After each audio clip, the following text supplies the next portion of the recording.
Welcome to this episode of Q&A with Liturgy Man. I'm Taylor Burton-Edwards, Liturgy Man with Discipleship Ministries of the United Methodist Church. I'm your apportionment dollars at work to help you strengthen worship and the understanding of worship where you are. Today's question comes to us from Delia Medina Valadez from the Rio, Texas conference, who wonders what the phrase, the communion of saints, means in the context of the Apostles' Creed.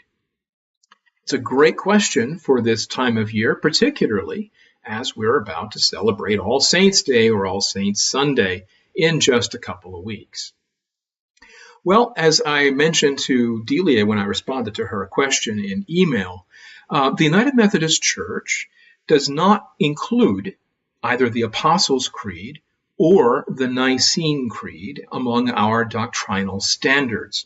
And so we don't have any official United Methodist commentary on what those phrases mean or how we're to understand them precisely. So what I'm about to offer you is not official United Methodist commentary, and I would also submit that what I'm about to offer you is debatable. It represents my own reading, substantial though it may be, in early Christian literature, in letters and correspondence, in the scriptures themselves, in liturgical texts over the first several centuries that lead into the time of the development of the Apostles' Creed. It also reflects my understanding of the way in which, particularly that third article of the Apostles' Creed, beginning with I believe into the Holy Spirit, is structured literarily and what the implications of that are for how this phrase functions. So as I look at the way in which the terms communion, koinonia in Greek, and saints, agion in Greek, are used in early Christian literature, just by and large almost everywhere, the term koinonia, the term fellowship, tends to refer primarily to face-to-face relationships with other people that you can talk to right now. It's not talking about people who aren't here. It's talking about the ones who are, in fact, right in front of you, the folks who are in your community that you're in regular contact with. Saints is a term that's widely used in early Christianity, not to refer to special or super Christians, but simply as a term to refer to people who are actively involved in the life of the local church.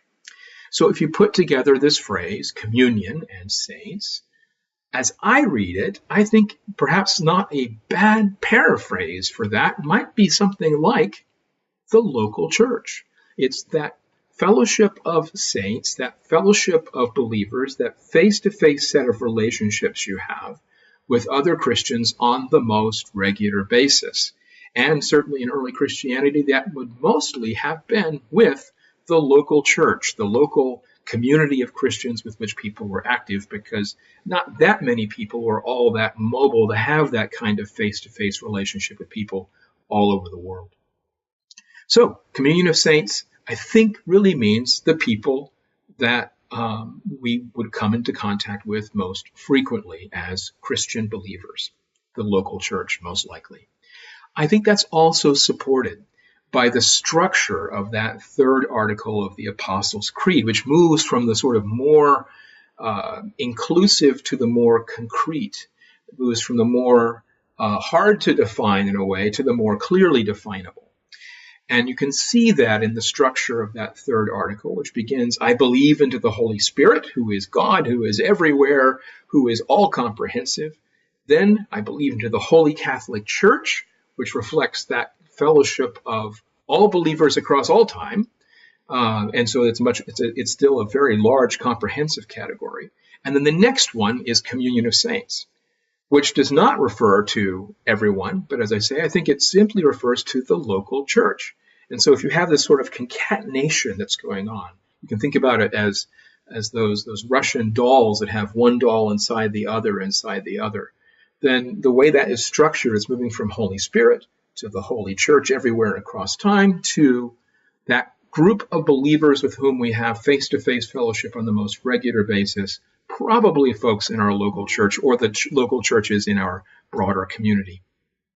And that also makes sense because it's primarily in the context of that fellowship of believers that we experience the declaration of the forgiveness of sins, which is the very next thing. So I think that's both from the linguistic standpoint, looking at how these terms get used in early Christianity, and from the structural standpoint of the creed, that the term communion of saints is really kind of a paraphrase for the local church or the local Christian community. That's my read. You're welcome to another one, but I hope this has been helpful. Remember, you can always contact me, worship@liturgyfolks.com, through our UMC Worship Facebook group, or drop a line on this page. And perhaps your question or comment will become the basis for a future episode of Q&A with Liturgy Man. And the peace of Christ be always with you.